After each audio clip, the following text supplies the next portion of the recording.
to the third annual Super Skills Series. We really appreciate your attendance today. My name is Beth Renee Rovnak. I'm the Director of Online Faculty Development. And I have a few announcements before I introduce our guest speaker. We have a couple of Quality Matters courses coming up. So we have December 13th, we'll have a face-to-face one-day applying the QM rubric. And February 7th, Laura Willix and I are going to facilitate an online 2-week applying the QM rubric. We have some local workshops.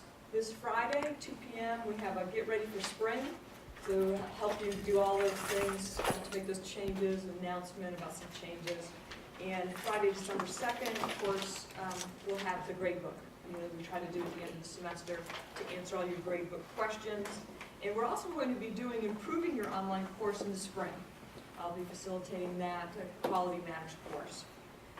You have a survey there. You'll get a new survey for each session. For those of you who are here for more than one session today, when you turn that in, you get your certificate of completion, of participation. And so, without further ado, Robin O'Callahan from Minnesota. A little bit, yeah. And there she's the lead coordinator for Quality Matters and the co-coordinator for their online quality initiative. She teaches at Winona State University, where she's also a senior instructional designer. And in a previous incarnation, she was in broadcasting and public relations. And so she's going to bring that expertise to share with you this afternoon for the Lights, Camera, Action workshop. So. Great, thank you. Well, I'm excited to be here. It is a little bit warmer. It's been kind of nice in Minnesota. I've been doing a little bit of travel. I was in LA for a while and Portland. So I just got back from EDUCAUSE. Some of you might be familiar with that national conference. And I just got back from the Quality Matters conference. So I wanted to spend a little bit of time on my background. I feel like I'm at home. And that's what I tweeted earlier today. You're a D2L campus. I'm a D2L campus. It sounds like you also embrace Quality Matters, and we also embrace that at my campus. One of my primary jobs there is to lead the system in Quality Matters. So it used to be called Minnesota State Schools and Universities, and now it's Minnesota State. We're not sure why the name changed, but that's what we're called now. And so that's one of my initiatives. And today we're going to talk a little bit about discussion boards and engagement. And anytime you have questions, just raise your hand, blurt them out. If you have any questions about Quality Matters and the standards, I'm a peer reviewer, I'm a facilitator, so I'm pretty comfortable in that arena as well. So I want to get started with just talking about the benefits, or what you see are the benefits of discussion boards in your online or your face-to-face board. And anyone can just kind of blurt them out. I can start. Building a sense of community, I think, helps me with discussion boards. Yes? Improve critical thinking skills? Yes, improve critical thinking skills. Kind of move up the Bloom's taxonomy a little bit. What else? The opening post where they introduce themselves, it gives us a chance to get to know them better. Exactly. How many are teaching strictly online? Okay, good. I'm with my peeps. I love it. Yeah, that introduction. If you don't meet with your students, how do you get to know them? How do they get to know you? I've got a few slides on icebreakers. So if you're doing that introduction, I've got a few examples that you might try that are really easy to implement. What else is a benefit of the discussion board? Make them do their own research. Make them do a little of their own work. Hold them accountable. Again, moving those critical thinking skills. I think it also can bring some leadership from our students. You know, if they're responsible for leading a discussion and maybe you're changing up the roles a little bit. And so I think there's a lot of benefits. It also really allows them to kind of talk to each other and explain it. I don't know if you get this, but sometimes I'll explain something and they're just like, yeah, I don't quite get it. And then somebody will chime in and they're like, oh, okay, that makes sense. So sometimes having their peers sort of make it a little bit more meaningful can be helpful. So obviously it also engages our students. And today we're going to talk about ways that you can engage your students with discussion boards. And that's learner-to-learner interaction. This probably sounds familiar from Quality Matters, yep. Also learner to instructor, and then learner to content. And that's really the 3 pieces of engagement when you're looking at the Quality Matter rubric. I would say the first thing that really made a dramatic change for me in my discussion boards was first structuring in a way, but also bringing in multimedia. I should mention, this is all in a Google Doc. So if you have this, I'm doing 3 presentations today. but the QR code and the bit.ly will get you to this presentation, as well as some examples and some handouts and things that I'll be distributing. And so by changing my discussion boards so that they are no longer just text-based, I found that students were excited about jumping into the discussion board. I also found I was a little excited about jumping into the discussion board. I think it's one of those tools an online instructor knows they have to use, but sometimes you're sort of like, wow, another discussion board, I gotta grade it. So today we're gonna talk a little bit about different ways that you can structure those to maybe make them a little more exciting for you and your students. And part of that is bringing in some multimedia. So I wanna start with icebreakers. Yeah, I'll give you those and we'll go like this real quick. So I wanna start with icebreakers. The thing that I'm handing out right now is just a template, and that is going to be used in a couple slides here. So the first icebreaker that I've done is have my students introduce each other.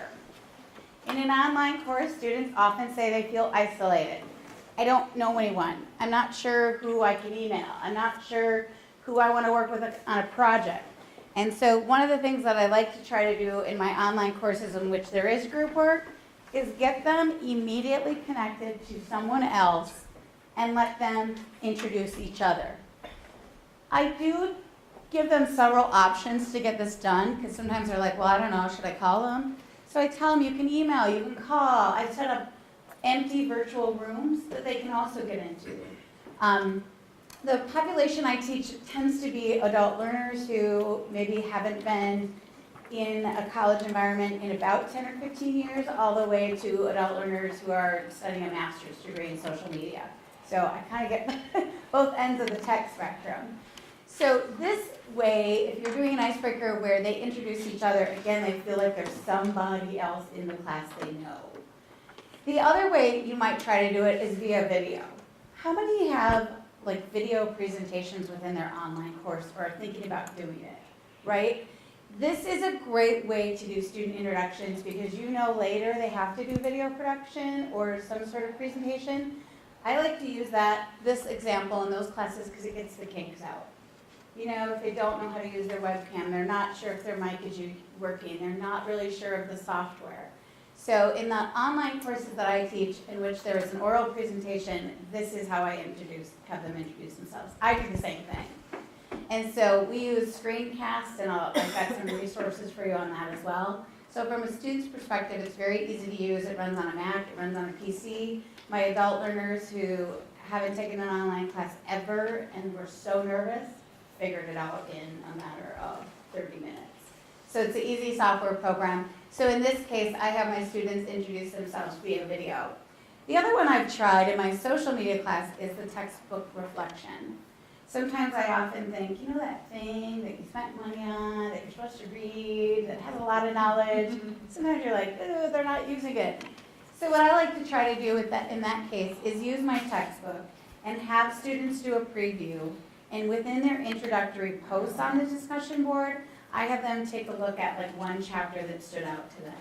One chapter they're interested in learning more about. One chapter maybe they think they're an expert in and really can bring something to the table. Again, it really allows me to sort of drive those students to that instructional material. If you're not using a textbook and maybe you have modules that are all outlined, maybe just have them look at the course outline and what they're going to do in each module or each week and pick a topic that way. So there's great ways for you to kind of drive your students to the instructional material. The next one I've used is what's your favorite website? Again, I teach upper division, either graduate courses or adult learners. And oftentimes they are really in tune with the resources that are out there for their career. And so I have them pick the favorite website and have them do a bit of a tour. So why is it your favorite website? Why do you use it as someone going into healthcare and leadership, which is a discipline I teach in? And maybe it's because it's great for jobs, or it's great for networking, or it's great to take a look at what's happening in the industry. So you could have them introduce their favorite website and kind of give students another tour of it. It does give it a little bit of a resource feel too for other students in the course. Last but not least, I do interest and common. So I teach in healthcare leadership, and they come from all over healthcare, from nursing to radiation techs to dentist assistant. And so I kind of created a discussion board with what setting are you kind of currently working in. And so it's another way for them to feel like I've got somebody else in the class that works in a clinical setting. They're going to get me when I post on the discussion board. So it's just a very easy way to do that. You can see this is D2L. This should look familiar to you as well. And so I set up a forum, getting to know you better, and then I just created each one of these topics, and then students went in and posted where they felt comfortable and what industry they're in. So those are just some really, really quick, easy, simple ways to sort of change that "Hi, my name is" post to maybe something a little bit relevant to your discipline. And certainly with any kind of discussion board, it's that design piece, and you're all familiar with Quality Matters. It's the design of what you're doing that's really important, because if you don't ever see your students, they really need to understand, okay, I've got to go in here and I've got to do this, and here's why.